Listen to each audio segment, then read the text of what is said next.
So I always wanted to ask you that. Ask me anything. When are we recording We already? we are recording. Oh, so your real name is Knives? My real name, bro. Yeah. Yeah, I thought that was like your nickname or something. It's I ain't funny. even. It's funny. So I get to pull something up right now. Let's see if it comes up. My name comes from backyard wrestling. Oh shit! And so I remember the game.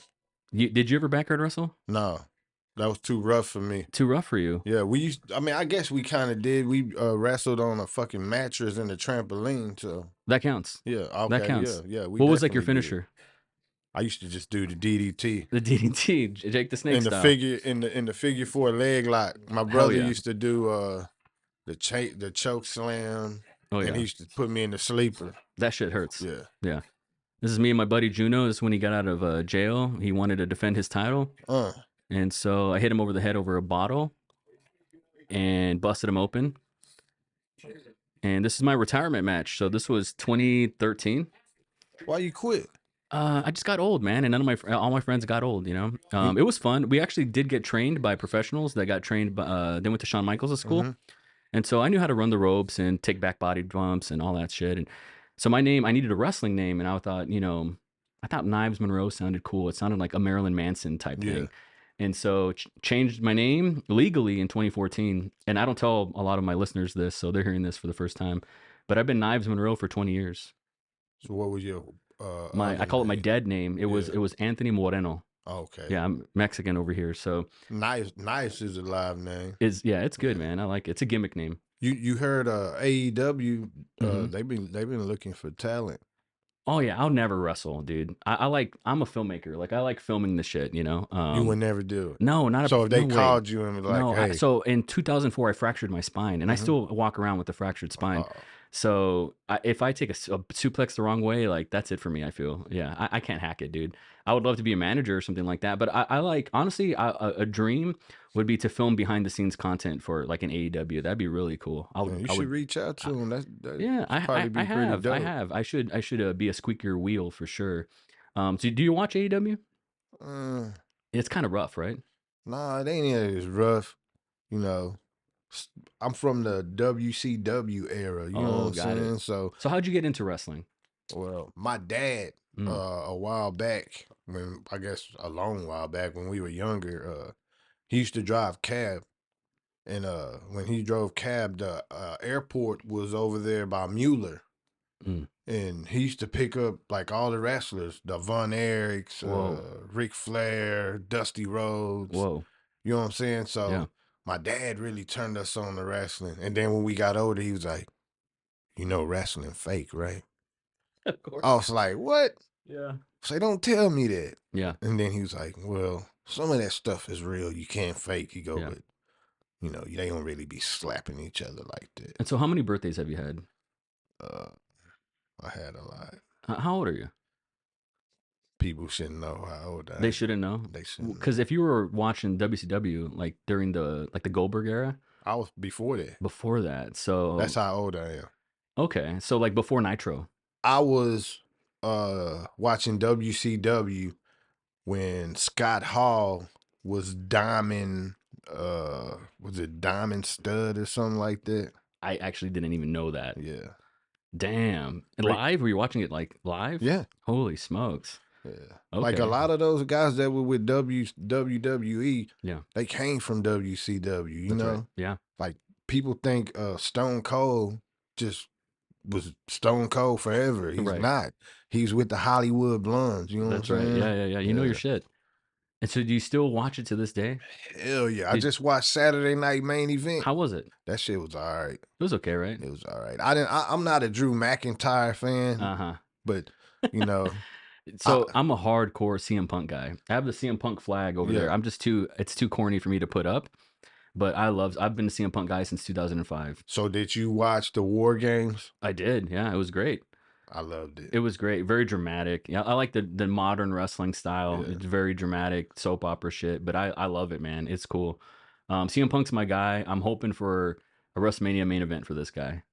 Some way, shape, or form. I feel like they're going to give him the belt. You think so? Yeah, he's going to get the belt. I think it's time. Does he need it? He needs it. You think so? I think he needs it. He had a good year. He did. Considering he was torn tricep for 6 months out of the year. I don't you know what I'm saying? I don't understand exactly how those guys, you know, I don't know. I mean, I'm watching it and I see these dudes fall and Hmm. you know what I'm saying? Did you see Rhea Ripley get hurt where they How, bashed her head into the thing and she yeah, broke her eye, yeah, yeah, yeah, thing like that? yeah, So she breaks her. I don't know how they heal that fast, is what I'm saying. yeah.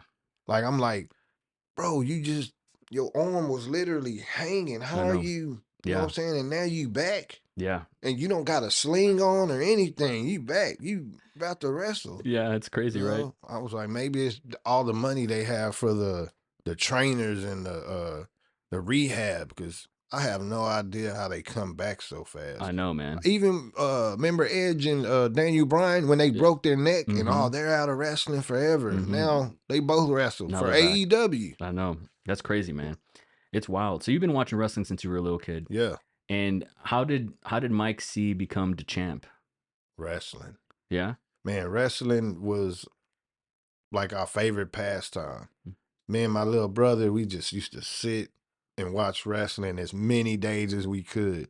It would come on Monday, it would come on Thursday, it would come on Saturday, and then they had a thing on Wednesday where they would come on. Like we would watch all of the rest.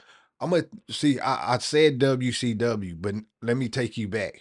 I'm even older than that. Really? NWA era. Like Really? it was the end of the NWA era going into the beginning of WCW. Oh wow. So I got to see Arn Anderson, Ole Anderson, you know what I'm saying? All of Oh those yeah. guys, Barry Windham when Tully he was a Blanchard. when they was all four horsemen. Yeah. So I got to see all of them guys in NWA before they went to WCW. Whoa. And so how did it become infused with rap, hip hop? So me, I was just like, man, I feel like this shit is cool. Yeah. You know what I'm saying? Yeah. I'm gonna incorporate it in my music. Dude, And I was going down your Spotify. You have a lot of music, dude. I didn't even know where to start. uh, What do you recommend for someone who checks you out on Spotify? Like, where do they begin with you? Like, where do you send them? from the beginning, Born Legend, you know, and I'm releasing more stuff like every week. So my goal now is to do like a single or something every Friday. Oh, hell yeah. Yeah, so that's what I've been on, man. You know, I had surgery, so I dropped like 8 songs before I had surgery, and then I got to have another surgery in January. So I'm gonna try to drop 2 or 3 more projects, like whole projects before I go. I'm dropping one on Christmas, which is Legendary Part 2. Like it. I like it. That's in memory of my homie Harvey that passed away. My manager that I was telling you about. Yeah, yeah. Have you seen the cover? No. Man, the cover's stupid dope. Let me show it to you while we sitting here. Look at this. And I got the belt on. Oh, You know what yeah. I'm I saying? feel like I have seen that. Yeah, yeah, yeah. Yeah. That's sick. So we dropping that one, and then at the end of the year, we dropping a street gospel with me and my brother Icewater Slaughter. Yeah, me and him, we did a few albums too. Like we got our Mash Mob album, which is all of us. Then we have OG Talk 1, OG Talk 2, and we got TKO. So I mean, I love doing music and I love watching wrestling. So I Yeah. just incorporating them both together. You know what Yeah. I'm They saying? go hand in hand. Yeah, I got a song called WrestleMania. I'm trying to get that bitch finished so I can try to send it to WWE. Yeah, And dude. then even if they don't fuck with it, I sent it, you know? Hell yeah. Dude, that's awesome. So, how old were you when you got into hip hop rap? And how far has it come from being able to produce your own music now? You want to know something I crazy? want to know all the crazy things. I don't even listen to rap music, bro. Really? Yeah. Okay. So when I grew up, my granny first put me on like some old school blues. I'm like Muddy Water, Mm. you know what I'm saying? Howlin' Wolf, Lil Walter. I mean, just like old, like didn't even have like when you listen to it in the car, it don't have no drums. That's how old it was. You know what I'm Wow. saying? And then she was the first person that kind of I feel like that kind of got me into my music because when I was 7 years old, 8 years old, I ended up getting in the choir, the church choir with Mm, my grandma. mm, And after that, I was just like, man, I love music. I didn't care what it was. Then my dad gave me like soul and, you know what I'm saying, funk music. yeah, My mama gave me gospel and country music. yeah, It was just like, it was a lot of stuff that I got from around the people that I was around growing up. The yeah. first time I heard a rap song was from my cousin Thomas and my cousin Richie.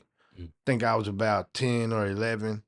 They was rapping this song from the Ghetto Boys, The Other Level, mm. but Bushwick Bill. So I'm 10, and you remember the Ghetto Boys, they used to cuss all the time. Oh yeah, So when I heard that, I was like, oh shit, they cussing. yeah, This is live. yeah, So after that, I just started listening to rap, you know what I'm saying? yeah. And like I feel like my uncle, he used to get mad at me all the time because once I figured out what rap music was, I used to steal all his goddamn cassette tapes. Yeah.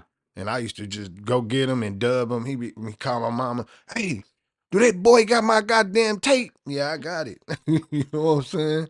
So what decade was this? Come on, you got to give me some. The 90s. 80s. 80s. 80s. Wow. I'm an 80s baby. 80s That's baby. that's early 80s Early at 80s. that. Okay. Wow. So this is analog, this is tape, this is before Tape. CDs. Way before So, CDs. I mean, how did you listen to new music? It was just like whatever everybody in the family had on hand? So when something came out on the radio, they would play it and you would get that. And Mhm. then when the tape dropped, somebody in the family would go get the tape and then either I would borrow it and dub it. Back then they had the radios with the tape on tape and you just I used to do that. record that shit. Yeah. You either dubbed it or I just took that hoe because I love music. And when they figured out it was gone, I'll be like, yeah, I got it here. Did you go to school for music? Nah, nah. So, if you don't mind me asking, how do you make bread?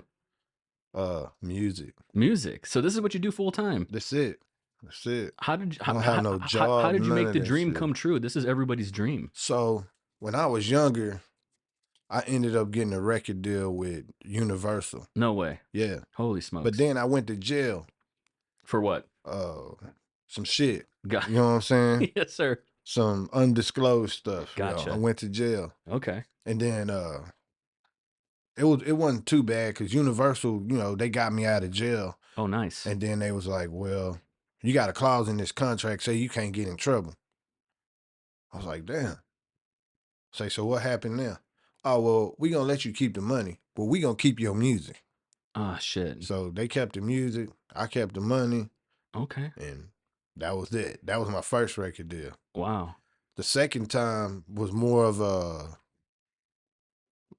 like A&R talent thing, you know what I'm saying? Artist development, you Okay. know. So I did that shit. That shit was cool.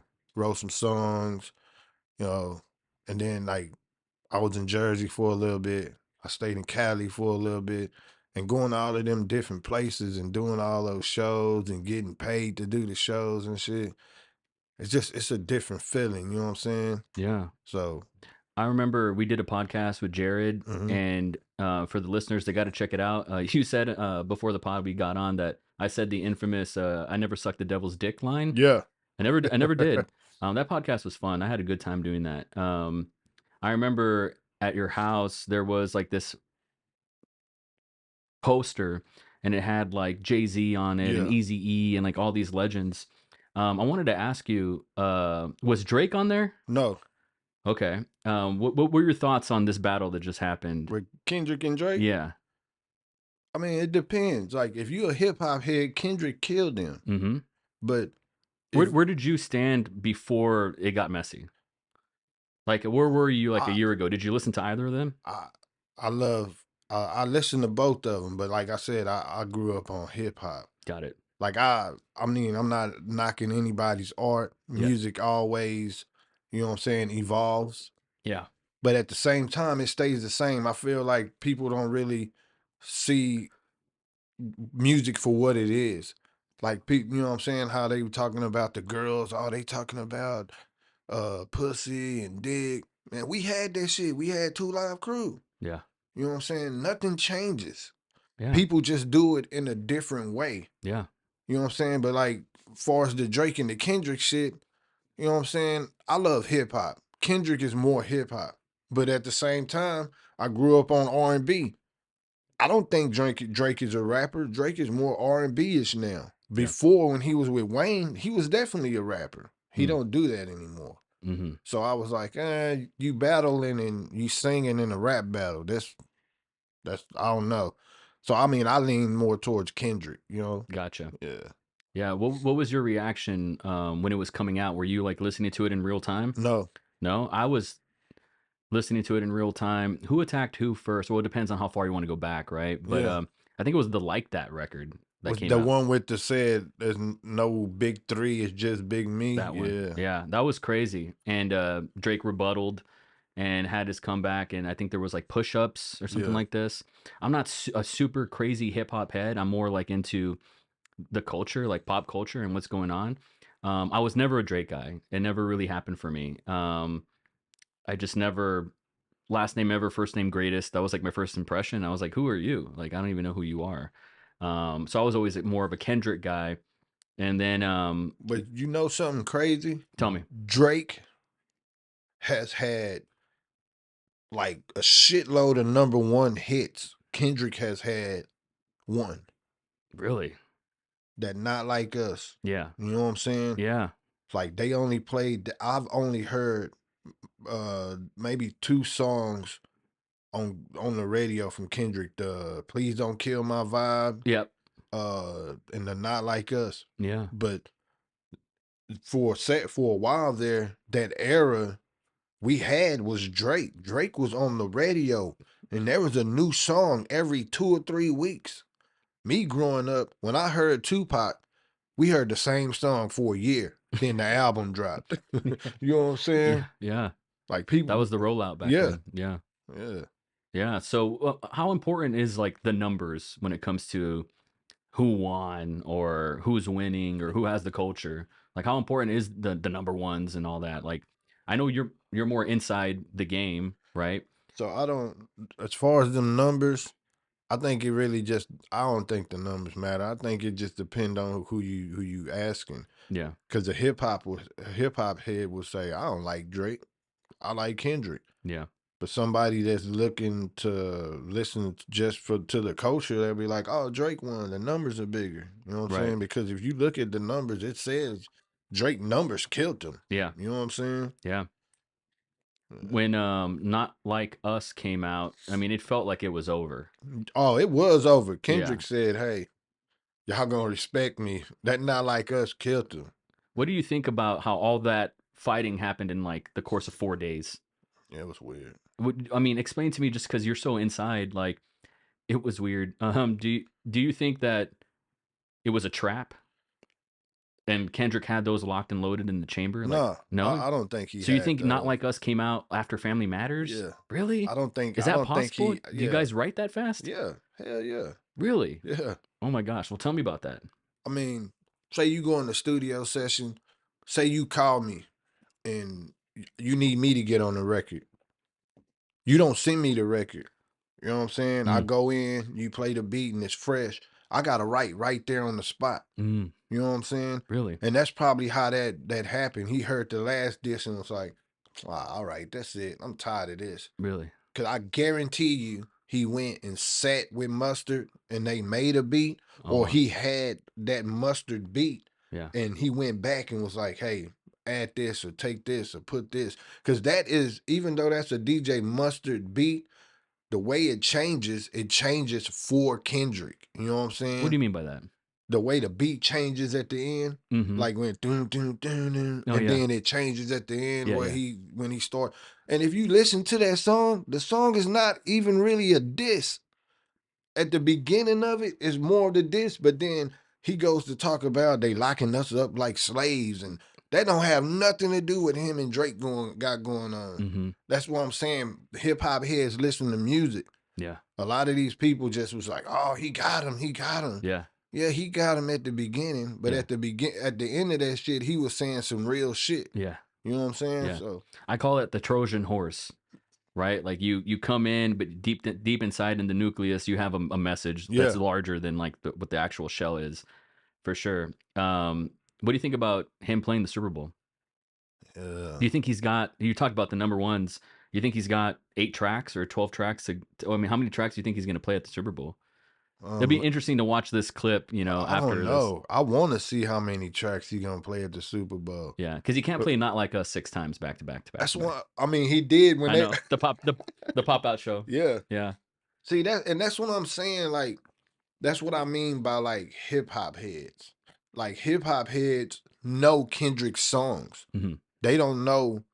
You know what I'm saying? Like if you don't listen, if you're not a fan of hip hop, you don't know who the maybe one or two Kendrick songs, the ones they played on the radio. Yeah. But everybody knows Drake's songs. Yeah. That's the difference. You don't have to be a hip hop head to know who Drake is. Right. So are you saying like Kendrick is niche? Mm, I don't know. I can't say that because I do music. I love Right. music. Right. So But you're not a hip hop head. I am. You are. But Yeah. you weren't when you were a kid. Yeah. I grew up on like East Coast music. East You Coast. gotta remember, I'm from the 80s. Yeah. Back then it was East Coast or West Coast. Yeah. And the only people we had down south were like the Ghetto Boys, Trinity Garden Cartel. You Oh know what I'm yeah. saying? Yeah. Like we didn't have in UGK, we didn't in 8 Ball and MG, 8 Ball and MJG. We didn't Oh, you have are a hip hop head. yeah, Yeah. you know what I'm Yeah. saying? Yeah. Yeah. When I grew up, we was listening to like Africa Bambaataa and AZ, Wu-Tang Clan, you know what I'm saying? Yeah. Like all that shit, bro. Like when I say I love music, Yeah. I like to go like to this day. I love y'all young niggas. Y'all keep doing y'all thing. I go back and I listen to the hip hop I grew up on Hmm. because hip hop back then had more of a positive message. Even if they said something about a gun, they were saying it because they were in the place where they were trying to survive it. Now it's kind of like, the young cats were like, I'm just gonna shoot you. What's going on nowadays? I remember. So I have a 19-year-old son, and he put me on years ago, like 2000, before XXX died. He put me on XXX Tentacion, and it was really like a different music. Like I never really heard that kind of energy before. Did it sound depressing? Yeah, but I liked it. Like I call it beautifully depressing. Like I like sad shit sometimes. My favorite genre of music, and don't judge me, is sad white girl music. I love it. Like who? Like my favorite artist is Licky Lee. Um, Phoebe Bridgers, like just real sad. Sia, even like old Sia was really sad before she came into herself as a pop star. I heard of Phoebe Bridges. Yeah, yeah, really depressing shit, like just like hopeless, and I love it. But I digress. Um, what's going on with like modern hip hop? Like you mentioned, you go back and your influencers are more old school. What's going on nowadays? Like, what are kids talking about? Like, it's a beautiful time technologically because they can create anything they want in their house, and it's amazing. They can flip something. They can make a song a day if they really wanted Yeah. to. But what do they have to say? Like, what I'm sure your fingers are on the pulse. This is a sensitive subject. I have teenagers, and my teenagers, they love this new music. You know, I don't I don't knock it. It's just something I can't listen to all the time because it's mostly about What do they listen to? killing and doing the most drugs you can ever do in your life. Wow. You know what I'm saying? You think it's a front or is it real? So a lot of the rappers, this is what I tell my kids. If them rappers do all them drugs, they gonna die. I don't care who you are. If they popping 90 pills, they drinking lean and doing Molly at the same time, they gonna die. You know what I'm saying? And as you can see, remember Lil Peep and all them cats, you know what I'm saying? Lil Peep die? What, did he die? Or what was the one that died that was on the bus? On the bus? I don't know. Yeah, man, they found him on a bus. He was one of Oh, them that's sad. sad rappers. That's sad, really. Oh shit. Yeah. I don't know if it's Lil Peep. It's Lil something. Yeah. Everybody, Lil Xan or something. yeah, man, everybody got Lil in the front of their fucking name now. Yeah. You know what I'm saying? Yeah. But like I said, like I tell them, I say, man, if them people doing all those drugs and all them crimes, bro, and they talking about it and they, doing all that shit and then they putting it on camera, I say they would be in jail or they would be dead. Mm-hmm. So and I feel like the music now is programming the kids' mind to go the other way. It's not like old hip hop where it was trying to teach you something, you Yeah. know what I'm saying, or give you something that'll fulfill you. You know what I'm saying? Mm-hmm. Like now it's like here, go get a gun, rob somebody, shoot somebody, pop some pills. That's what I feel like music is now. It's got a good beat still though. Yeah. What's an example of like the older music that had a message that was more positive? Shit. I mean, you can take Tupac, Wu Tang. Wu Tang had some gritty shit, but it always like them East Coast cats, man, they shit sounded gritty, but it always had something to say in there. You know what I'm Yeah. saying? Yeah. Tupac, Brenda had a baby, changes. I Mm-hmm. mean, it's just like music always back then found a way to tell you something. Even NWA, Mm-hmm. people was like, man, that fuck the police song. People remember that shit and it going crazy. Like I was watching a movie and they were showing them like throwing out the records and stomping on them. And I remember Easy E saying, yeah, I don't care what the fuck they do. They bought them. You know what I'm saying? Yeah. So that made sense. But like they had fuck the police and like people thought that was like bad, but they were saying fuck the police because where they lived at, the police treated them like shit. Yeah. They wasn't just getting on there saying, hey, fuck the police Yeah. for no reason. Like now, it's just like, man, police ain't did nothing to you, but you gonna say fuck the police? Right. It doesn't Or mean you anything. you gonna go rob somebody that you don't, I mean, most of these kids is robbing their homies. You know what I'm Wow. saying? They watch their friends, they homeboys get on and get a lot of bread, and then they go rob them. And when the robbery go wrong, they end up killing their friends. You never rob nobody you don't know because you don't know if they got money. Right. You know what I'm saying? Yeah. And that's why they say every time somebody robs you or you get robbed or you get killed, it's not just a random act. It's rare that it's random. Right. They know You the know what I'm guy. saying? They know the person or Yeah. somebody that knew them, like said, hey man, so and so got this. You know what I'm Yeah. saying? Go get it. We'll split it. Yeah. What is the content of your music? Like where do you come from as a writer? You know, the struggle. Yeah. Yeah. You still struggle? Everybody struggle Yeah, that's true, in right? their own way. I don't care if you rich, poor, you know, and my example of that is uh Robin Williams, Mm-hmm. one of the richest, so said happiest persons on earth, and he Oh yeah. hangs himself. That's the worst way to kill yourself. Right. You got to be feeling some type of shit to do that. That guy had everything. Yeah, you know what I'm saying. And Yeah. like everybody struggles. Yeah. You might people don't show it in public, but you know, Do you talk about like mental health? uh, Those kinds of struggles? yeah, definitely Yeah. mental health. Uh, Trying to find your way. You know what I'm saying. Trying to find a way to get money.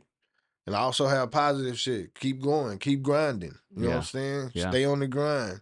When we were on the pod before, we were talking about what's the guy that did Think and Grow Rich? Napoleon Hill. Yeah, yeah, And so you're like an avid reader and like yeah.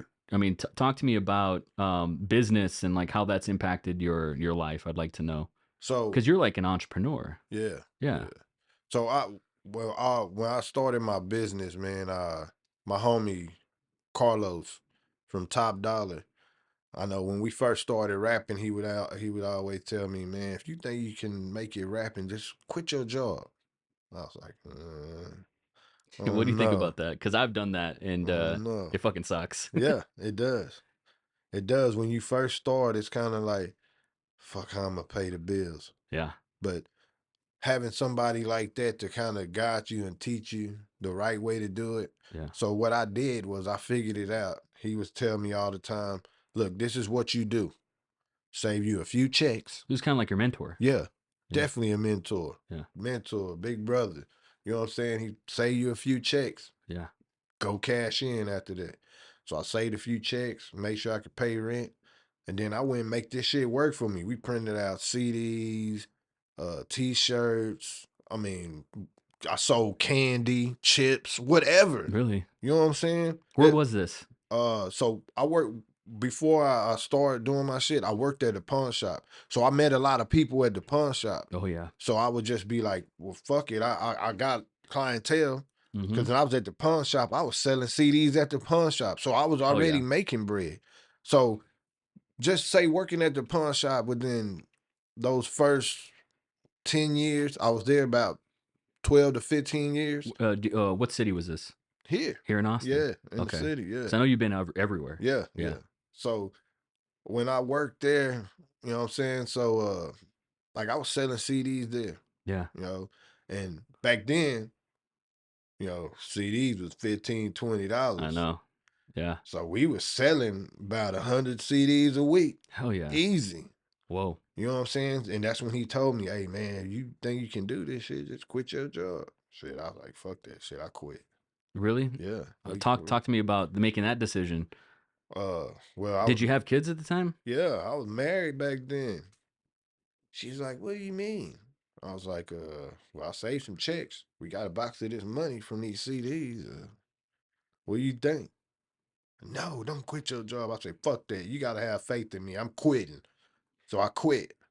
You know what I'm saying? Yeah. And shit got rough after like 3 or 4 months. You know what I'm saying? Yes. It's not, it don't start off bad because you all excited. You like, I'm finna start this new venture. I'm gonna do my own shit. I'm gonna be my own boss.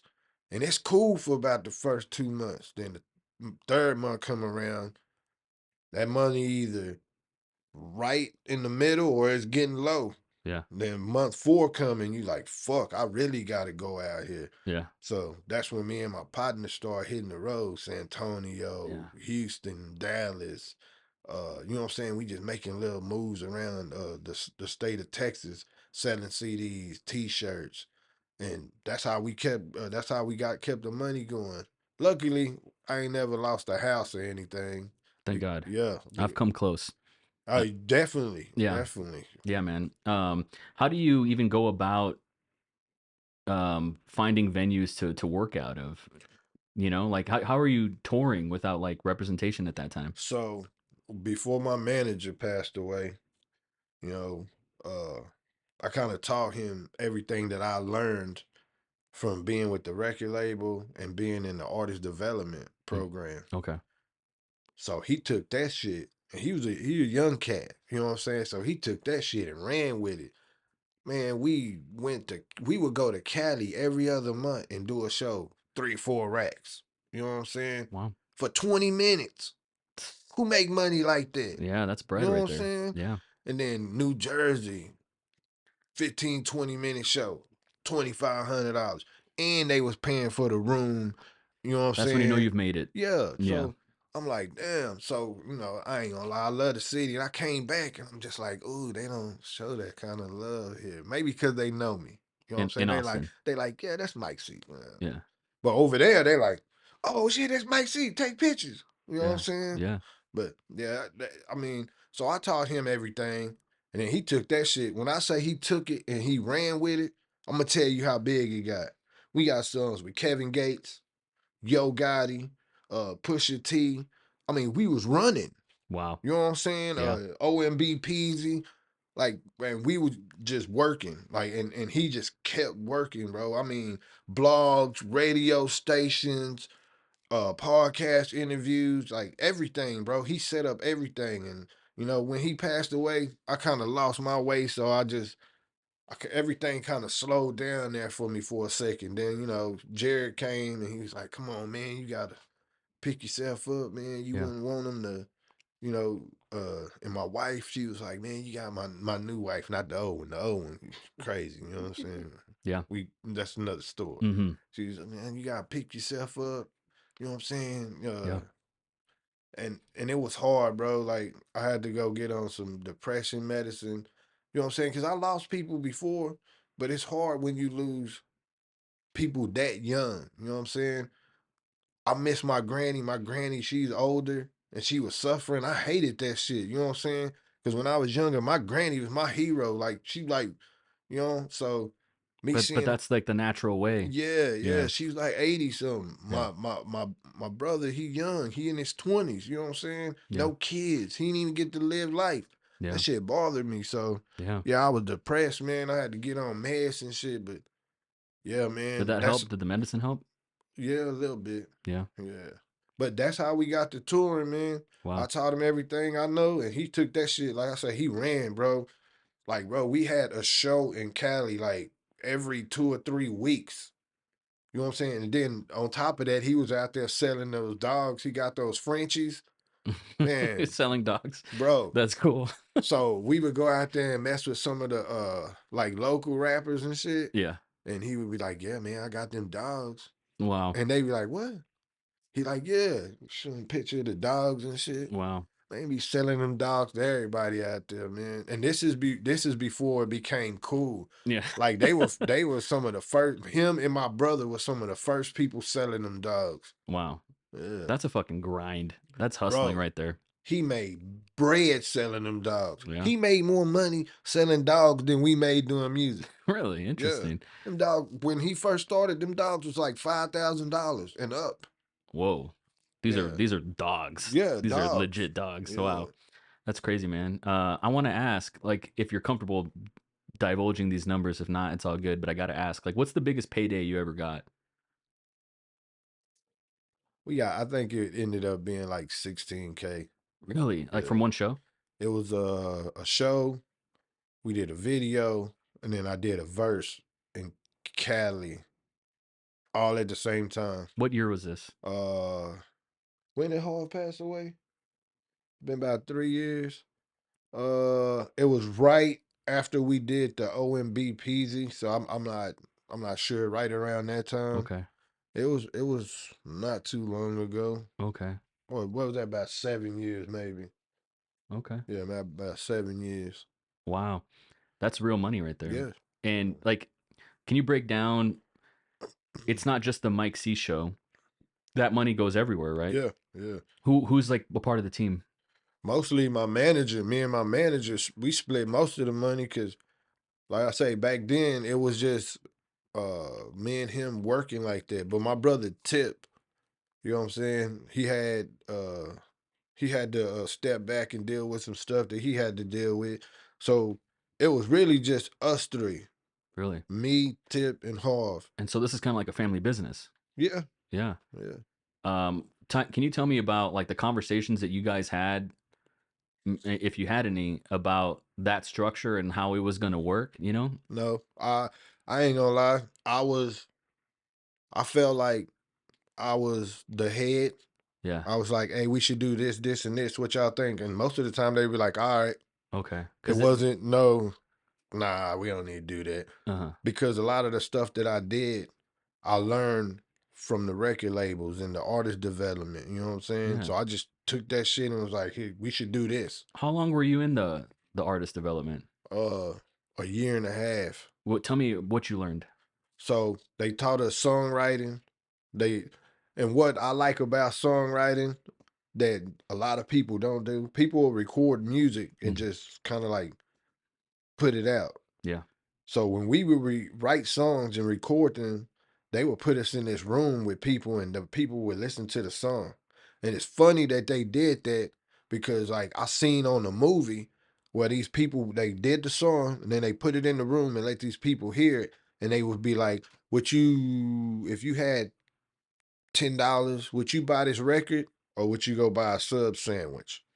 You know what I'm saying? Mm-hmm. And they would say shit like this. Would you Yeah. buy this record or would you go spend the $10 on a bag or something? Yeah. And if the song was good enough, people would be like, yeah, I'll buy it. But if it wasn't, Yeah. they'd be like, no. So I use that. I take that art Mm. and I basically send my song to people I think that's really gonna give me good feedback. Yeah. You know what I'm saying? I don't want to send my song to yes men, people that listen to my shit just because they fuck with me. Yeah. If something wrong with that hoe, tell me something wrong. That's right. You know what I'm saying? Yeah. So I send it to my brother Ice Water. I send it to Tip. I send it to Big Tree. You know what I'm saying? And I sent it to my little brother. My little brother, man, that's my biggest fan. Shout out to my brother Chris. Man, he loved the music. I sent it to him and he'll be like, yeah, bro, that hoe was jamming. Or he'll be like, man, it was all right. When he give me the man, it was all right, that mean it's not good. Yeah. You know what I'm Yeah. saying? Yeah. Yeah. Yeah. Yeah. When they taught you how to songwrite, what did you learn? song format, and Give me a format. so it depends. Because Most songs, it's more than most just like, 42 bars or yeah, whatever. It's yeah, more than that. most of it is verse hook, or hook verse. Mm-hmm. And then, but if when you really get all that shit down, and you get to sit down with a producer, you could tell a producer, here, start off with this intro, put a bridge. Mm-hmm. You know what I'm saying? You can legitly, if you got your in-house producer or somebody that's sitting there working with you, once you learn the structure of the song and the format and the actual layout, it's like building a house. Mm-hmm. You get the blueprint. You know what I'm saying? You get the blueprint, and then you figure out, well, this is just the style of a regular house. Mm-hmm. So I want to make it my house. Mm-hmm. You know what I'm saying? Where y'all got the mini blinds, I want to put some shit up there. I can push a button and my shit just come down. Yeah. You know what I'm saying? That's Yeah. how it is when you doing your songwriting. You know what I'm saying? You adapt and make it your own. Like Drake, I know you don't That's really, okay. you know what I'm saying? But like Drake, Yeah. so Drake, God Playing song did like a billion streams. Yeah. You know what I'm saying? Mm-hmm. And if you listen to that song, the layout of the way the song layout is Mm-hmm. so simple. Yeah. He literally said God's plan a million times. And those verses are like 8 bars, then there's a bridge, and then it goes back to God's plan. The simplest layout ever. Mm-hmm. But the other thing we learned in songwriting was the hook is what people remember. Mm-hmm. They don't really care about the verses until they tired of hearing the hook. So the hook has to catch you. And that's Okay. what I do. That was my biggest things. I mean, before I even got to the artist development, Universal was like, man, we like your rap, but we really signed you because these hooks are fucking crazy. Nice. Like we were developing our own music at Universal, which was gonna be called spaceship music. I like that. You know what I'm saying? Yeah. But all that shit happened. I got in trouble. They just like, well, fuck it. We gonna take your songs and you can keep the money and we good. So what happened to those songs? Shit, they selling them. They're selling them still to this day? Yeah. And you don't see that Nah, I because, was in breach of contract, so damn it. Fine print, man. That'll get you. I'm curious. it's in all those contracts. Oh, yeah. Yeah, you know when you young like that and they say we're gonna give you a stack of money, fuck reading the contract. I You know. know what I'm saying? Yeah. I'm 20 years old. Have you ever done a deal with the devil? Nah, hell nah. No? No, I seen him before. Tell me about that. So they come in and they say, we can make you who we want you to be, but remember, so I'm in the artist development thing and I'm married. I think I told nephew this story, right? So I'm in the art of development thing. I'm married, right? So they come in and they was like, well, man, we need to spruce up your image. So we want you to date this girl and this is gonna help your image and it'll help you get on your way. I was like, nah. I said, I'm married. We'll fix it. Don't worry about it. Send your wife some money. I was like, what? For real? Yeah. So I Holy called my shit. wife. I was like, say, they told us they can make us millionaires, but they want me to date this girl. And they was like, she's like, what? I said, yeah. I told them, hell no. So I'm coming home. And they was like, you really leaving? I say, yeah. So got on the plane and left. That was the first time. Holy shit. I can't believe that actually went down that way. Bro, the second time these hoes told me, we gonna give you $1 million deal, but we need you. We need you. We don't want none of them people that's with you. You can't bring them. They can't call you. You can't fuck with them. Nothing. We only need you. And I was like, well, wait a minute. The reason I'm here is because of them. Like, how does that work? And Mm. they're like, well, you either take it or you don't. We got our own people. You know what I'm saying? Mm-hmm. So, and they was like, well, you can't, we can't have you. We not gonna take it. They couldn't control you. Nah. And that's what they don't like. They don't like that they can't control you. They don't like that at the end of the day is more than the money. You know what I'm saying? Yeah. Like I have integrity. I got morals. If my people with me, they with me. I'm bringing them. You know what I'm saying? Even if I gotta pay them, but they was like, you can't bring them at all Wow. because they don't want people around you that's gonna have your best interest. You know, and I feel like that's what happens to a lot of those artists, not just rappers but actors. For sure. You know what I'm saying? They get people around them that's telling them bad stuff, then they get on fucking crazy drugs and kill themselves because the people that was around them at first ain't guiding them no more, ain't watching they back. Yeah. I want to ask, what do you think happened to Ye, What do you mean? Kanye? Like, what do you think happened to him? Like, is he doing all right?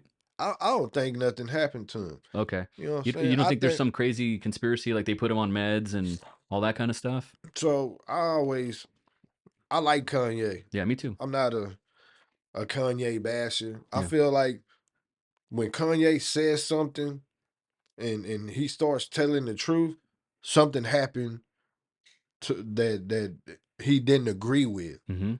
So when he started talking about Adidas and started saying what he needed to say, they said something to him to piss him off. You know what I'm saying? Yeah. You cannot piss Kanye off. Yeah.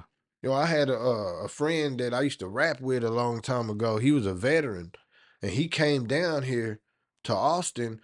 And this is what I don't understand how like the media has so much pull, bro. It basically almost brainwashes people. You know what I'm saying? Of So course. he came down here and he's doing stuff for veterans. You know what I'm saying? With PTSD, people that have problems from going to war or whatever. He's trying to help them. Veterans that did music or just veterans that was having a hard time. He came out here and did that out of his own pocket, bro. Mm-hmm. Nobody even said anything about that. But soon as he says something that people think is morally wrong, there's no way to go fact check if he's saying that because only he knows and the people that was in the room with him. Like I fuck with Kanye. I don't think anything's wrong with him. When he goes on those on rants, I think he just telling the truth. Yeah. And they getting mad because he over there saying, hey, you did you can't. And they're like, fuck you, Kanye. You can't say that shit. We gonna take your money. And that's what they did. I feel like that, and that's why I wanted to ask, is because you've seen the devil, and I feel like the devil is all around that guy. And the devil around, if anybody it looks like they super rich, the devil's all around them. Diddy, see that shit that's happening with him? Oh yeah. Jay-Z, if you got too much money and you in the limelight all the time, your ass got the devil with you. If he ain't walking with you, his demons on the side of you. Do you think there's a way to make it and not sell your soul? No. So you think you have to sell your soul? Yeah. What is your relationship with money? Like I like money, you I know. like it to pay my bills and not be broke. It's not something that I just definitely always need. Yeah. Man, if there was a world that we didn't need any money, shit, I would be good. Yeah. Do you feel like do you love money? Nah, Do you feel like you need to love money to make a surplus amount? nah.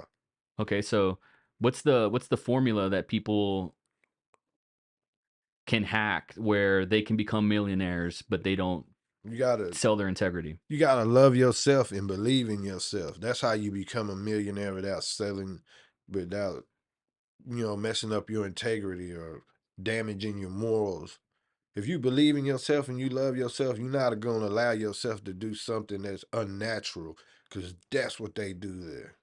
I feel like this when the devil presents himself, people that are trained to love money or programmed to love money, that's how it happens, Yeah, right? Like they sell their souls. I have been presented many times and I just don't fuck with money like that. I don't do I want it to pay my bills? Do I have a high overhead? Yes. But I don't want to sell my soul, man. That terrifies me. And so I want to be a millionaire. I want to be able to make something so dope, so precious, so valuable, and create such an impact that the side effect is I make a lot of money, yeah. making content, doing all this. Um, but I want to hear it from you because you've seen everything. If there is a way to do that, while keeping your integrity intact. But it sounds like you got to love yourself first. Yeah, yeah. That's what it begins with. Because like you said, if you love money, that's the first thing that's on your mind. That's before you. That's Yep. before loving you. You know what I'm saying? Yes. It's just a lot of people don't understand what comes with being rich. Having money don't make you happy. It don't take away your problems. If you depressed, it don't take away depression. Hmm. And then once you get all that money, what if you go broke? Then you even more depressed than you were before. Oh yeah, it's scary, man. There's got to be a way to win. I'm still hungry. I feel like I haven't hit my prime yet, but I ain't gonna, harm. I'm not gonna put my booty hole on the line. Yeah, hell nah. Hell no. Hell nah. You mentioned like watching movies of like the process. One of my favorite movies of all time, and it's not just a hip hop movie. It's just one of my favorite movies ever. Is Hustle and Flow. Do you feel like that movie kind of got like the art creation right? Or what do you think about that movie? Hey man, hey man. You know what I'm I saying? love Terrence Howard, Yeah, bro. man. Uh, What are some of your favorite movies like about the business? I like 8 Mile. Hmm. I like I just the rewatched that. It's really good. Straight Out of Compton. The local, not local, but Texas one, Dirty Third. You ever watch No, those? never heard of that. Yeah. Yeah, man. Any one of these movies kind of get it right from your perspective? Uh, the NWA movie. Yeah, Straight Outta Yeah. Compton, Yeah. based on a It true definitely story. did. It Yeah. definitely did. Cause like that that dude Jerry Heller, Hmm. that's the devil. Yeah. I'm not saying that's what it looks like. Yeah. You go do all that hard work and you make $1 million. Somebody gives you $1 million, you get 200K or 250, where the rest of the money is. Yeah. You know what I'm saying? That's what it looks like. Yeah. And if you start saying stuff about the money, like E did, Hmm. shit happens. I don't know if I don't know. There's so many conspiracies about that. I don't know if he just died because I watched the interviews with Bone and they was like, there's no way you get full blown AIDS and die in like 3 days. What's the conspiracy? They were saying that Easy went well, Kid Frost say he went and had acupuncture and the needles were tainted. Holy shit. And then somebody else said that when he got beat up in the studio that Easy they knocked him out and then they shot him up with the AIDS. So it's been a few, but it's just crazy how they said like Magic Johnson done had AIDS for 90 years. I feel like he ain't but now they got a cure, so Right. you know, Yeah. I've never seen well, I guess you would never see him sick, but how this man get AIDS and die in like 3 days? I didn't know it was like that was the timeline. It was fast. Holy shit. Like I don't even think it was a week. It was fast, bro. It's fucking crazy, man. Who are some of your hip hop heroes, guys that you are inspired by, that inform your music, that still to this day, maybe if they're alive or not, but who are some of your heroes that you look up to? Tupac, Matt Grace, Ice Water Slaughter. You know, I'm gonna say Wu Tang, UGK, 8 Ball, and MJG. Have you met any of these guys? I mean, Yeah, obviously not Tupac, right? But not Pac. but did you ever meet like anybody from the Wu Tang or anything? We actually we met Inspector Deck. Okay. Yeah, we met Inspector Deck. What happens when you meet your heroes? Like, are they as cool as you hope they are? Not all of them. Do you want to talk about that? Yeah, the Inspector Deck dude, he was kind of a dick. You know what I'm saying? He was, What was the context? hey, what's up, man? You know what I'm saying? Yeah. Uh, how you doing, man? I love your music. Man, he was just kind of like, yeah, that's cool. Mm. Just walked off. But any other heroes that you've met? Yeah. Uh, my brother Matt Grace, I was privileged to work with him. Wow. He passed away. Man, we did some great things. Ice Water Slaughter, we still working. Uh, Snoop Dogg, I did a song with Snoop Dogg. How did you got to paint the picture, man? So we were in L.A. Once again, my homie, my brother Harv, the one that passed away. I'm Yeah. telling you, Yeah, he was the but guy. he's a work. He's a man. Yeah. So we in L.A. and I'm doing a hook for one of the homies out there. And we go into like Oakland. He's like, "Hey man, y'all meet me over here. I'm gonna come pick y'all up." So we driving. He come pick us up from the hotel. We driving through Oakland. He say, "Yeah, y'all can't come over here in unknown cars." I'm like, "Fuck." He say, "They'll rob you." I was like, "God damn, in the daytime?" He's like, "Hell yeah." So we get there and you know what I'm saying? We doing our shit. I do the hook. And he was like, "Hey man, check out this track I got with Snoop." "You got a song with Snoop?" And I was like, "How much he charge you?" He's like, "Yeah, you know." Mm-hmm. I was like, "All right." So he playing the song, I'm jamming. I was like, "Man, I'm out here. How I get a song with Snoop?" Yeah. He's like, "Hold on. Hey, I got a homie over here that's trying to do something." And the first thing I hear was, "Is that really your homie? Or just somebody you know?" He's like, "Nah, nah. That's a good He the question. homie. That's He a the good question. homie, cuz." And then he's like, all right, bet." He said, "Y'all send me the track." So we send it to him and he was like, "Yeah, I fuck with this. I fuck with it." Nice. Then he was like, what is this budget?"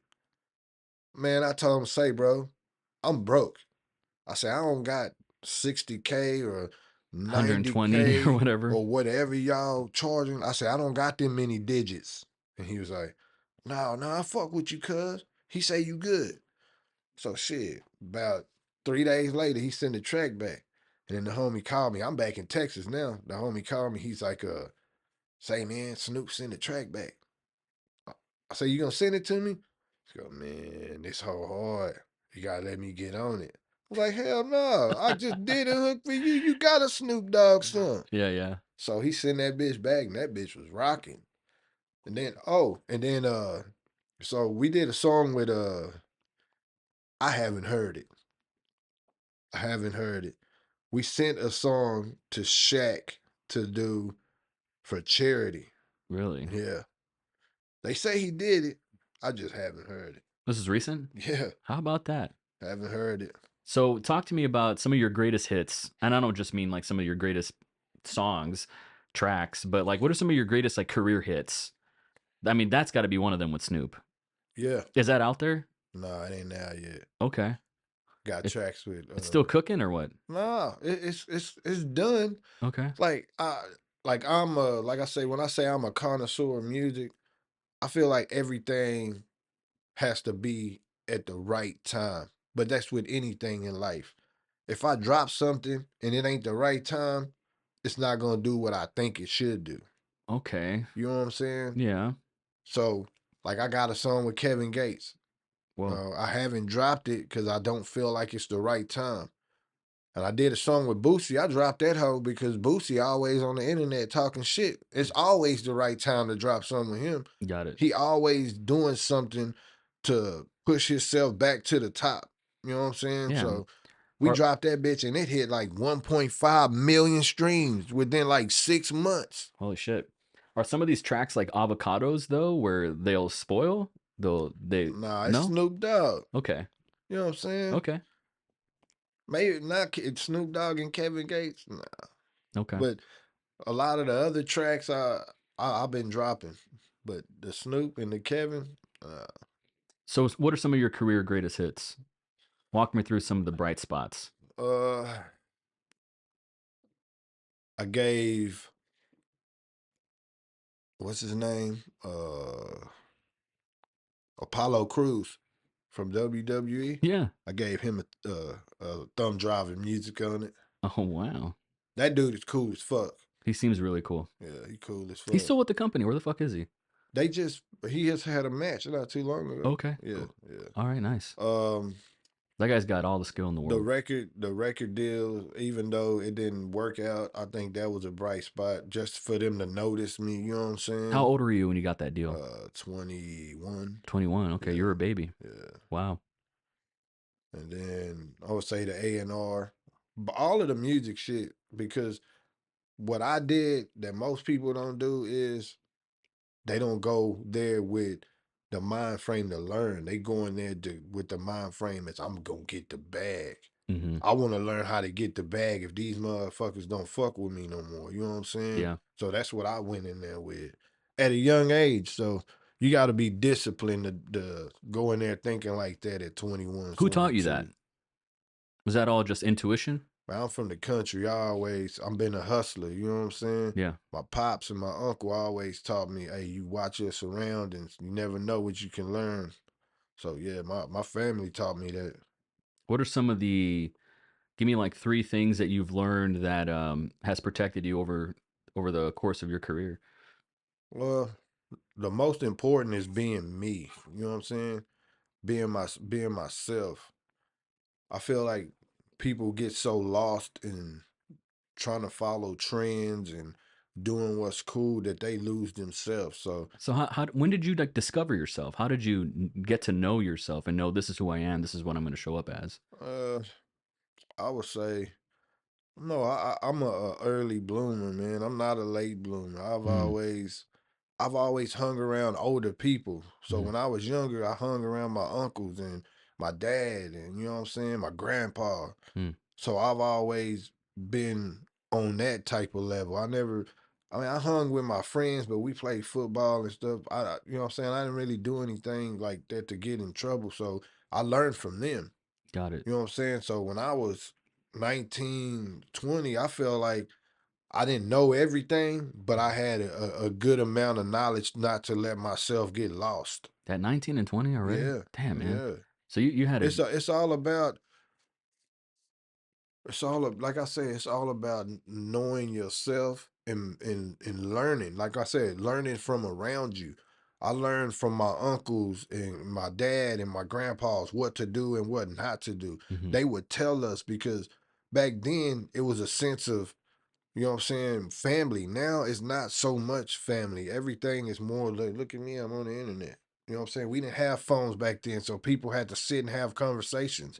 So sitting at the domino table, listening to my uncles and my dad and my cousins play dominoes, you never know what you gonna learn. yeah. You know what I'm saying? Yeah. It's a different time, man. Yeah. I'm kind of jealous of that. Like I'm right in the middle of, I went through high school without technology and now I'm inundated with technology. So I'm right in the middle. I grew up without it, but after high school, social medias existed and everything. And so thank God there weren't camera phones back in my day. You know what we had? Oregon Trail. You remember that shit? Unfortunately, yeah. That's the only computer shit that we learned. And then Oregon they had that thing where they taught you how to type with the ASFDG I thing. learned that. Yeah, that's you might be same age as me, you know what I'm Sure, saying? sure, sure, Yeah. sure. Absolutely. If you had to compare your career to the career of like a WWE wrestler or any kind of wrestler, like what do you think? Who would you kind of say this is like the Mike C of wrestling? I could say John Cena, but that would be so I mean, if that's what's true to you, nah. Yeah, John Cena. John Fuck it. Cena. Yeah. Yeah. How so? Man, John Cena's got that never say die attitude. Yeah. If you watch his career when before he became like John Cena, he went out there in them red tights and like he almost lost his job. You know what I'm saying? That's Like true. with me, I lost my record deal, but it Yeah. didn't stop me from doing what I needed to do. Yeah. It didn't stop him from doing what he needed to do. He kept pushing and you know what I'm saying? And then he became Dr. Thugonomics. Mm-hmm. Then I became Mike C. You know what I'm saying? Mm-hmm. It's yeah, I think John Cena is a perfect match. I just didn't want to say him because he rapped. You know what I'm Oh, saying? there's that. I didn't even think Yeah, about that. yeah. Um, But my shit. favorite wrestler Yeah. is Ric Flair. Of all time. Woo! Of all time. All time. Why is that? Cause he say woo and he the jet flying. Rolex wearing. You know what I'm saying? Yeah. He was the. I feel like he was the original rapper. Mm. The way he talked that shit Mm-hmm. of wrestling. You know Yeah. what I'm saying? Yeah. That's true. I ain't hear nobody talk that shit like Ric Flair, boy. Did you see the Iron Claw? Yeah, hell What'd you yeah. think about that? Man, that shit was sad as That hell. was brutal. Fucking, and that's what I'm saying. My dad picked those guys up Yeah. in the cab. Yeah. So watching that movie and then like, oh shit, my dad picked up the Von Erichs. They all dead except for one of them. That's crazy. Texas, man. That's wild. Yeah, that movie really bummed me out for like a solid week. I was sad. I was like, man, who ain't put this sad ass shit out? Yeah, Ric Flair was in that movie. What'd you think about that? I didn't like the Ric Me Flair. neither. Yeah, I It did didn't not. like it. I was like, what? I accepted it, but that guy that played Harley Race though, Yeah. that's I pretty mean, good. the movie was so good, it was just like, okay, yeah, Yeah, it's Ric Flair. yeah. So you're up to date with modern wrestling. Yeah, yeah. What do you think about it? I think it lost its way, man. Really, I feel like it's hotter than ever. No.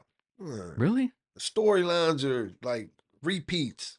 Mm, So the bloodline, you seen the new bloodline and the yeah, OG bloodline? yeah. What does that remind you of? Tell me. NWO, black and white, Oh, I never red saw and that. black. I did not watch WCW. Oh, I was see? too burned when Hogan went heel. I took it real personally. Oh, you were sad? I was like 9 or 10 when that happened. Man, I love that shit because Yeah. I knew it was gonna be something. Okay. You know what I'm saying? When I Yeah. first seen it, I was like, oh shit, Yeah. he's dropping the elbow. Yeah. Yeah. And then I was like, oh yeah, this is gonna work. I Hmm. feel like every wrestler has to eat. If you're a heel, you eventually got to be a face. Yeah. Then if you're a face, you eventually got to be because people get burned down. Except John Cena. John Cena ain't been a heel yet. Not since he. No, no, not since he ever won a title. He was a heel. In the beginning, Yeah, early, yeah. yeah. Have you ever had a heel run in your career, so to speak, Nah, where you were like a dickhead? nah. I'm the nice guy. You are the nice guy. Yeah, I stay out the way, man. I feel like I don't need to be a dickhead to people. People be dickheads to themselves. You know, well, the first time I met you, I thought, man, is this guy gonna be a dick? Is Uh, this guy? And you were so sweet. You were so cool, and it always left a good impression on do I me. look like a dick No, though? Oh, no, okay. but you know, I don't want to give. I don't want to give. Make sure I need to change my face or Jared, I love function. Jared, and I'll say this on the pod. I love him. I love him. He could be a dick. Yeah. You know, I love the guy. Maybe we'll cut this out. Maybe we won't. But I love the guy, but he can be a dick. He's giving me some tough love. How'd you meet Jared? Jared did my first video. Ah, Jared is 10 times better the filmmaker than I am. Yep, my very first video was called Hustling. Him and that dude, Keith Carter. Okay. You remember him or Mm, no? that sounds so familiar. Man, I've been knowing Jared almost 20 years. For real? Yeah. I'm So that was like back in the day. yeah, Wow. Your first video. yeah. Can we pull that up? Yeah. What's it called? It's called Hustling. Mike C the Champ. So I've had stages where I've changed my name. Rebranded, Yeah, as the kids that's say. exactly what it is. I used to be that it's that one right there. This one right here? Yeah. See, it's I used to be Mike C. Then I went from Mike C to my name, Michael Charles. Then I went Mm. from there and I was like, okay, it's Mike C the Champ. WWE, WCW got me. So Jared did this? Yes. This is Yes. pretty good for And back in it's the day. what's that? Like that's longer than 7 years. I was only like 21. Look how skinny I am. Unrecognizable. No offense, but it's been some time. Yeah, I ate a lot of food. Well, when you eat, everybody eats, right? Yeah. That was the first house I bought with that money from the record deal. Oh, hell yeah. Can you talk about how much money? Nah, Got it. I don't want people don't need to know. They don't need to know. Where was this filmed? Here? Yeah, Austin. Damn, you and Jared go back. Yeah. You see, the skyline was even different. Yeah. That's my champ ring. I had bought that champ ring. I knew Nice. I felt like it was destined for me to be Mike C the champ. That was my first manager right there. Oh, wow. You guys staged that? Yeah. That's cool. Jared directed all this shit. Jared's a visionary. Yeah.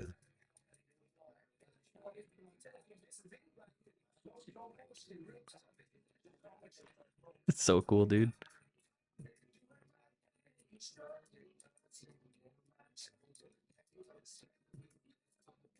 Who produces your beats?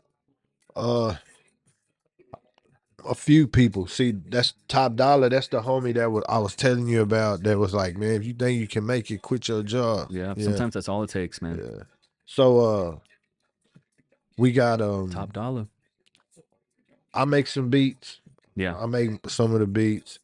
Homie Buckrow, my homie Ryan J. Shout out to Ryan J. yeah. You know, I mean, I got a few, but my country, I don't know if people knew this. I do country. My alias is Sam Stoner. What? Sam Stoner 420, man. Y'all fuck with me. Sam Stoner 420. Go find him. Go find him. You know what I'm saying? Most of the beats for those of my country music is Backyard Beats and Jake Angel. Shout out to Jake Angel and the homie Jamie Ray. Jamie Ray turned me on to Jake Angel. So you don't just have one person. It's a whole team. You come and go with different producers, I Yeah, imagine. yeah. It's like I said, it's when I do music, it's about the feeling. They might send me 30 beats and I might say, yeah, I like them. And then I won't fuck with them beats for 5 or 6 months. Then one day I'll go in the studio and click them hoes like, oh yeah, this shit dope. That's just the process, huh? Yeah, yeah, Interesting. Can you talk to me about a time where it was like love at first sight, first time you heard a beat and you're like, "Oh shit, I got to record something right now." Surely that's happened. yeah. That OMB Peasy song, The Grind to Get It. So the homie sent the beats to the email, and I was like, bro, when I heard it, I immediately texted him. I say, man, this beat is stupid. He was like, you fuck with it? I say, yeah. And then about 30 minutes, I had a whole song. When I really like a beat or something, it don't take long to make anything for me. So how did you learn how to write? Is it just intuitive? It just comes out? Yeah, Really? yeah, Holy shit. Writing for me, especially like in content world, filmmaking world, writing is the ultimate skill. If you can write, I think you can get out of whatever situation you're in. yeah. And I don't do it enough, you know. And anytime I do write, like I get attention. I wanna do a movie, bro. You've never done a movie? I've been in a movie, but Okay, I wanna write a movie. okay. You know what I'm Let's write a saying? movie. I'm nah, That's like inhale, exhale for me. I can write a movie in my sleep. nice. Don't tempt me with a good time, bro. Dude, let's write a movie. I'm ready. Okay, let's workshop it right now. We don't have to give anything out, so I don't want no one to take this. But what's that germ, that sticky idea in your head where you're like, I want to make it about this? On shot. There it is, the origin story, huh? Um, that'd be sick, actually. People don't unless you've been in the pawn shop, you don't understand what goes on in that motherfucker. Well, one thing I will say is I've had to pawn some shit, and it breaks my fucking heart. And It's gritty, right? it's not a fun feeling. It's not.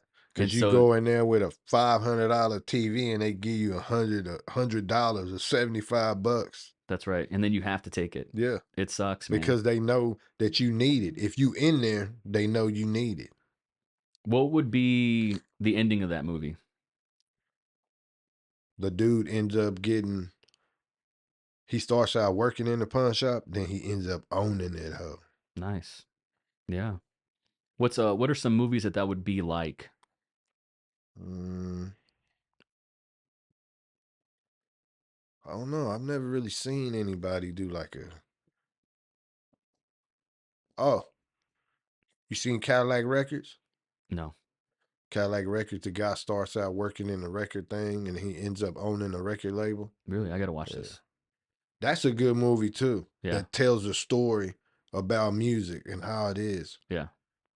Man, that you should definitely check that out. I'm going to check that out. I'm sure it's streaming somewhere. It's about the old singers like Muddy Water, Howlin' Wolf, and Etta Cadillac. James. Oh wow. Yeah, Yeah. Cadillac it's Records. dope. I'm going to check that out. Uh, What year was that? Do you know? Like it's in the 2000s. It's okay. recent. It's got Adrian Brody playing like the main character, Dude, I and have Beyonce's playing Etta James. really. Yeah, What the heck?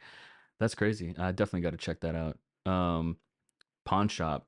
Dude, I can help you write it. I'm with it, As far bro. as everything else, I don't know about that because making a movie is like making a miracle happen for sure.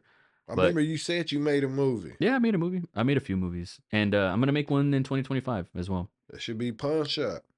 That I'll add it to the list for sure. I want to get that done. I'm telling you. Let's write it. We gonna write it. This Yeah. is gonna be the biggest movie you ever made. Shit. I'm talking about we write it so good we can go sell it. I don't want to be in the movie. I just want to say, hey, like Ice Cube was in his movie Friday. I want to Mhm. be like, hey, we wrote this shit. How much y'all want to give us for it? On Thanksgiving, where I showed my kids Friday for the first time. God, that movie's so good. It's so fun. Yeah.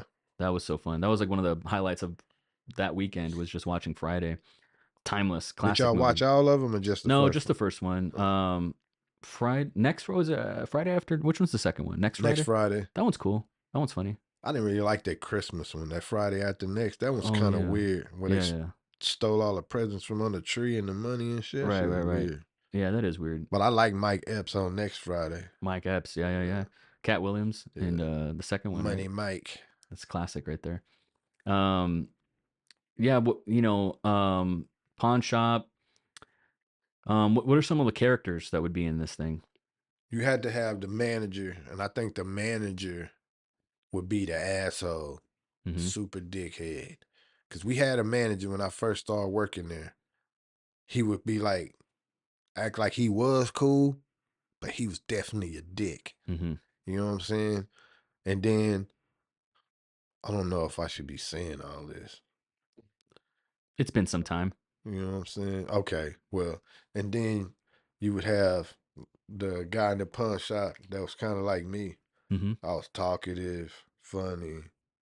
The customers loved me. Yeah, It would be people that came in there just to see me. yeah. You know what I'm saying? Then they had the girls in there, but we gonna pass that. Yeah. What are some of the big scenes? Like, what are some big moments of that are dramatic beats, as we say in the screenwriting world? What are some big scenes that pop out in your mind? We got robbed. Did you guys get robbed? Man, we got robbed. They robbed a pawn shop. Man, they robbed the pawn shop twice. Okay. One time we got robbed with guns, and the other time some little niggas came in there and robbed us. What's even more fucked up is we ordered pizza, and the little niggas came in, and they was like, man, what y'all eating? I say, some pizza. You want some? So Damn, we gave them some pizza. They ate the pizza and then grabbed some amps from the thing, some car amps, and ran out the fucking store. that hurts. Like, bitch, I just gave you pizza. You gonna rob us? Insult to injury, right there. Yeah. That's terrible. Okay, so you guys get robbed. That's a big moment for sure. How does this guy end up owning the pawn shop? How does he earn that?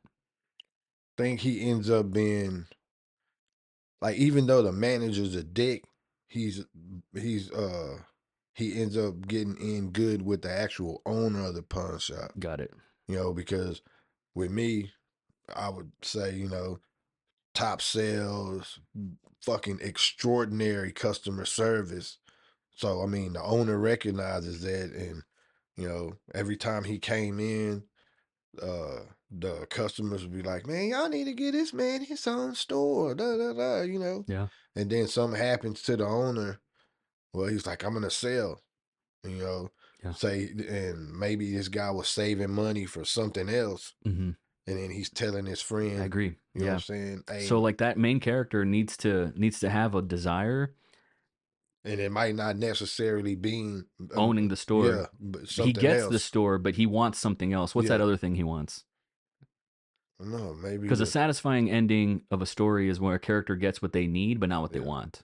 man, we might be giving them too much knives. We No, put no, no, no, no, we no. put this out, they gonna start No one's them. gonna actually fucking make a movie. No one's gonna steal this idea. You sure? I'm positive Uh, because making a movie is fucking hard. And if they do make it, we'll make a better version. man, they gonna fuck us if they do. They gonna They're be not like, gonna. That's not gonna happen. We could have the idea for Interstellar or Inception. No one's gonna take it and make it. maybe he wanted to go to college or something. Okay, so he's a young guy. Yeah, definitely young. Definitely young. Okay, he's building his college fund. Yeah. His mom, they live in the hood. Shit's bad. He trying to get a higher education to get his mom out of the hood, and the opportunity is the opportunity presents itself to own the pawn shop. He sees how much money the pawn shop makes because eventually the main guy becomes a manager, Mm. which is what happened. I became a manager. You know what I'm saying? Yeah. And then it worked. And I only Was that see the the last potential. was that the last job that you ever had? Yeah. No, my last job was Walmart. I worked at Walmart. That's hardcore. Yeah, I've worked at Walmart I'm gonna during tell Black you, Friday. Walmart, man, it's crazy too. Walmart was like, I don't know, man. I'm just like I said, I'm never a dick. I'm like a happy person. You know what I'm saying? I feel like the world too fucked up for you just to people, everybody to be walking around mad. You know what I'm saying? Yeah. It's just crazy. Life's too short. Yeah. So when I worked at Walmart, it was like 6 in the morning. This lady, like people coming through, and I'm like, hey, yeah, good morning. I'm doing my shit. I'm a checkout, like I'm a cashier. So this lady comes in and I'm checking her out. She's talking to me and she's like, you sure happy this morning? I say, yeah, I gotta be here. You know what I'm saying? I'm not gonna sit here and be mad or upset. Shit, I'm happy. I'm alive. I'm working. And she's like, man, that's amazing. That's crazy. I'm glad you're doing good. So she took off. She came in the next day and was like, I don't I hope you don't mind, but I used you as a example for my customer service class. I teach customer service. Mm. She goes, this I've never had anybody do have customer service like you ever. She goes, and I've been to like some expensive places and everywhere else. She go, if you're still here within a year, I'm coming to get you because this is you're too much for this job. I was like, oh man, thank you. Wow, that's sick, man. Yeah. That's positive. Yeah, I mean, You can shit, hang your hat on that. man, you gotta be at work. You gotta be at work. Ain't no be reason to be mad. I used to be like that. I don't know what happened to me. I got jaded. You can get it back. Yeah? How? Just you gotta think of all the bad stuff in life and be like, fuck that. I don't want it. You know what I'm saying? Yeah. Like, my uncle used to always tell me, shit, just cause that thing's negative, that don't mean you have to be.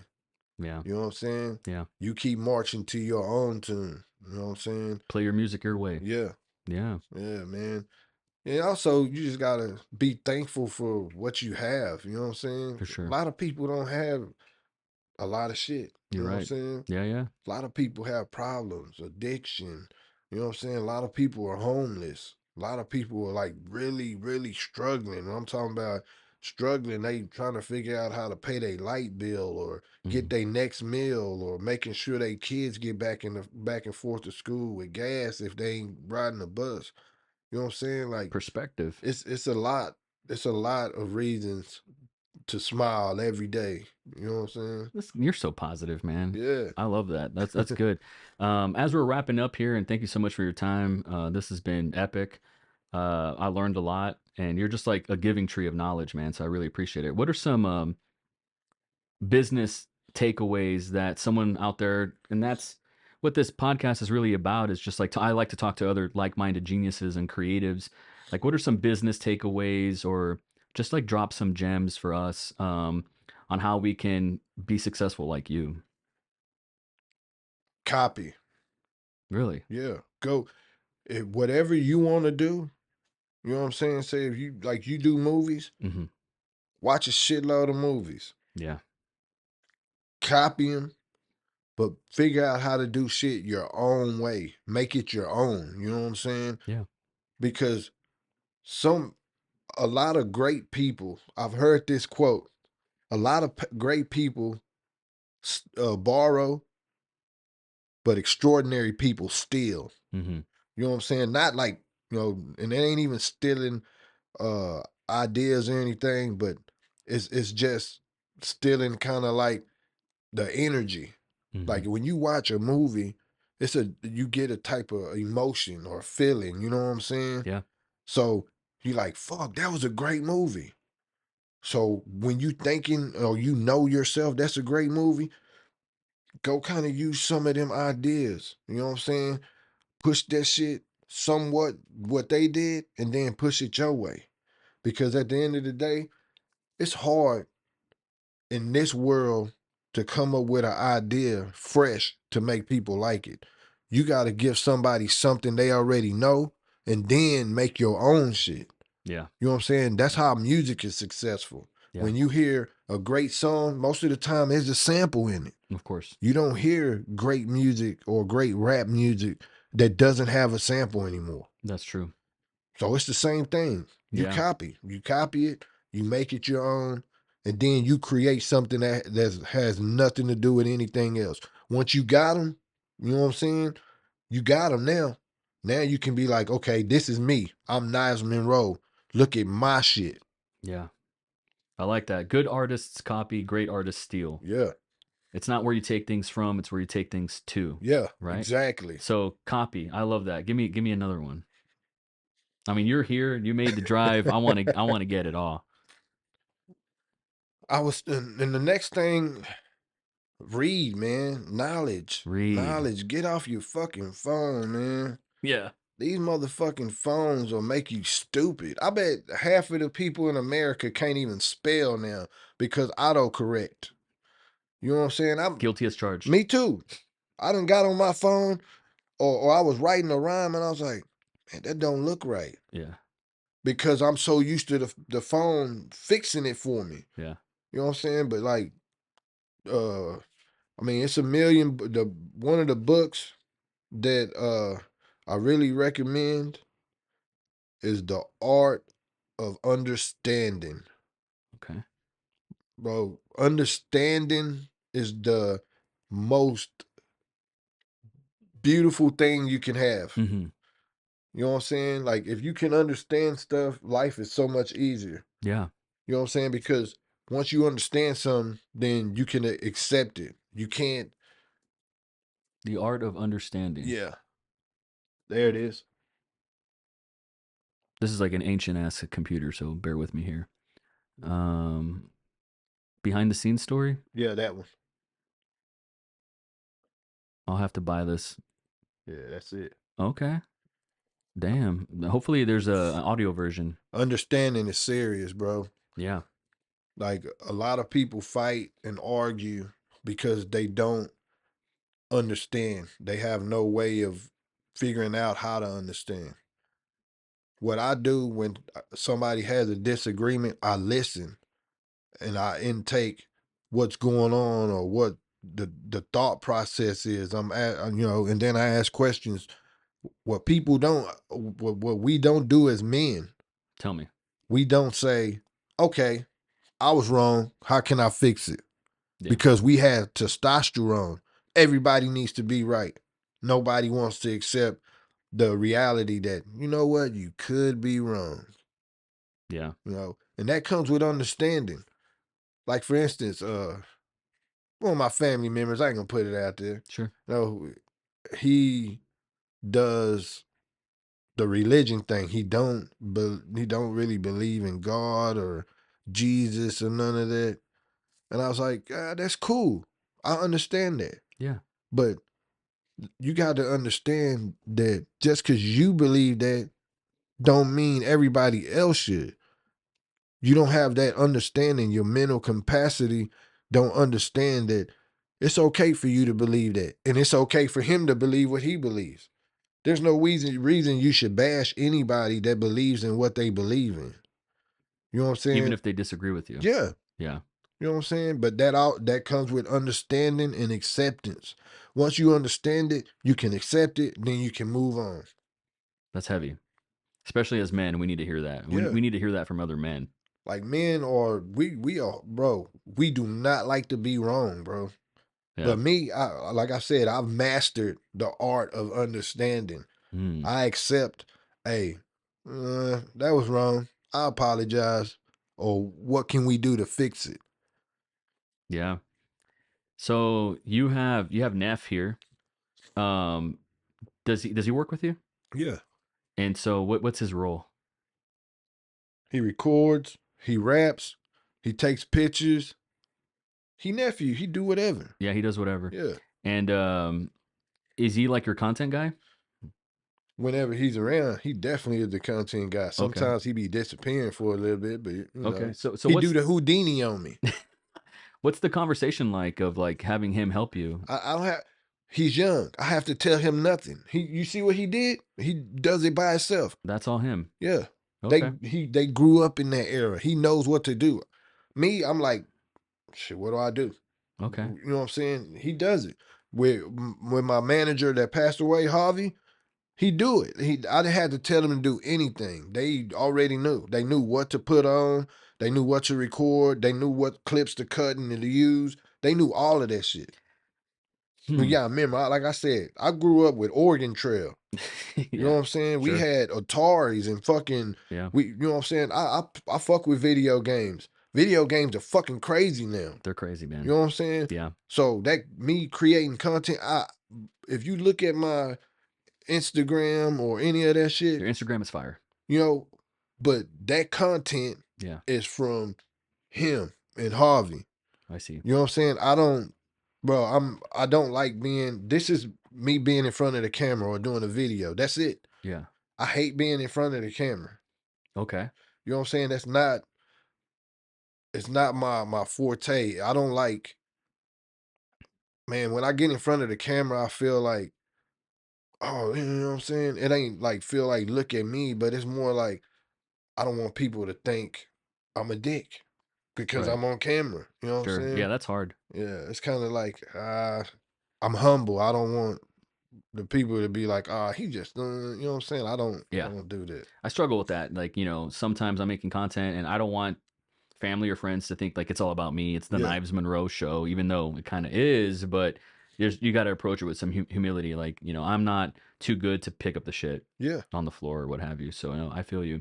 I wanted to ask, maybe this is more of a question for your neph, but do you feel like the people that work around you, your family, your friends, your acquaintances, the long time relationships, what have you, maybe people that come in for the first time, they want to get on, do you think like it's a burden to kind of be in your shadow, or is it's all friendly, it's all positive? Like, do you have any of these struggle with that?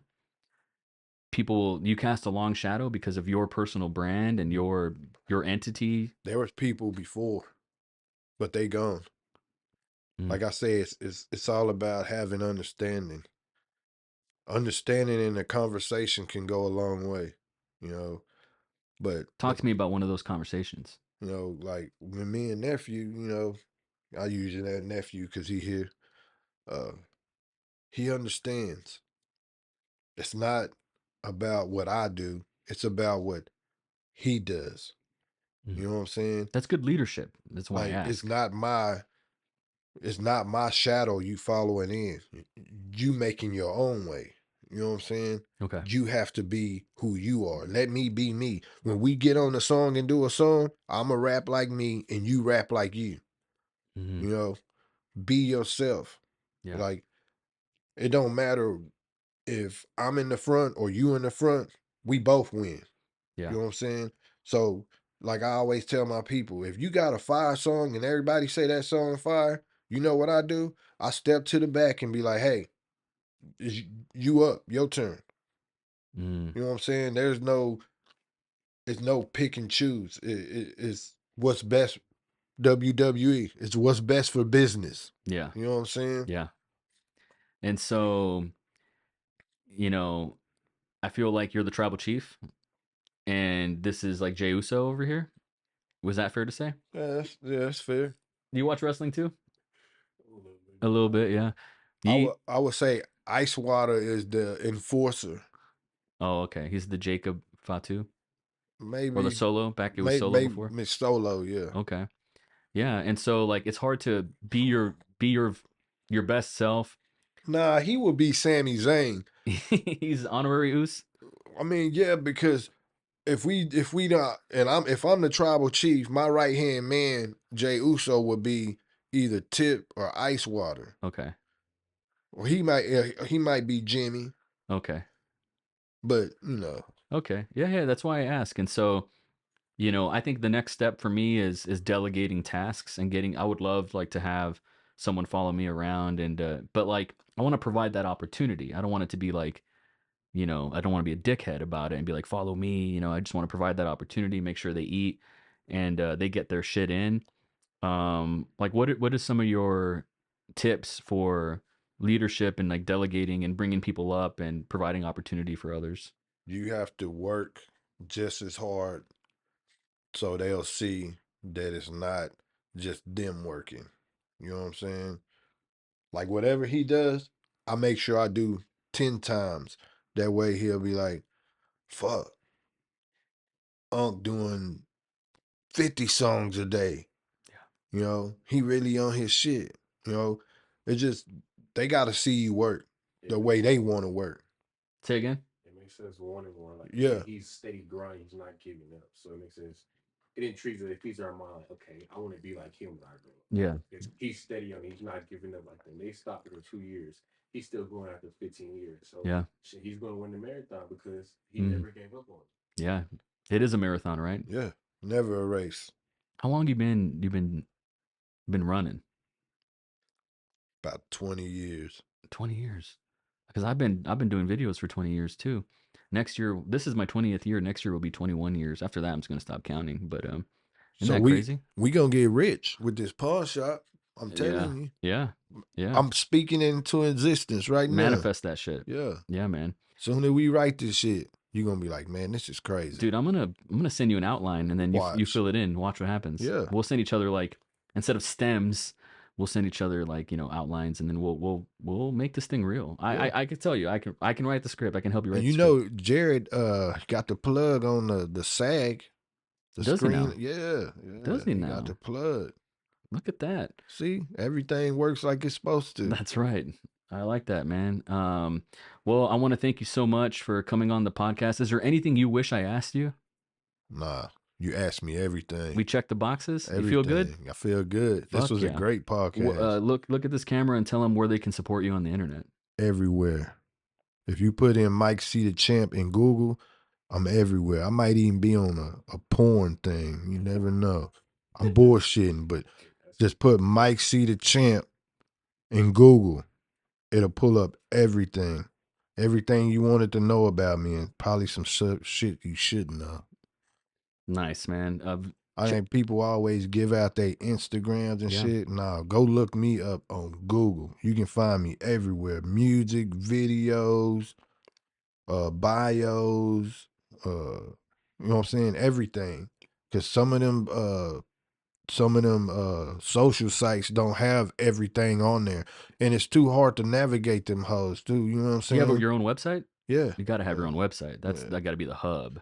It's too hard to navigate them things. Like, say if you're on Facebook and you posted something 15, 20 days ago, it might not pull up. If you go to Google and you put Mike C the Champ, it has everything. Oh yeah. Trader posts. They will schedule it, schedule it, and then automatically post on those time zones at your daily post time. So I just figured out about Instagram. I'll be doing my research. No, I'm saying like, say if somebody wants to go find my bio, you know what I'm saying? They can either go to my website, or if they type in Mike C the Champ, they can find bios and fucking old shows and videos. Oh, you have to link it to Look at this shit. This is what I'm telling you right here. Look at that. See that? Music artist. Look at it. I'm Spotify, goddamn Apple almost Music, famous. Instagram, Facebook, Tidal. Everything you need to look. I probably Genius. Yeah, I probably got 15 pages. Look, scroll down some more. Show. Be on Ricky Nation and everything.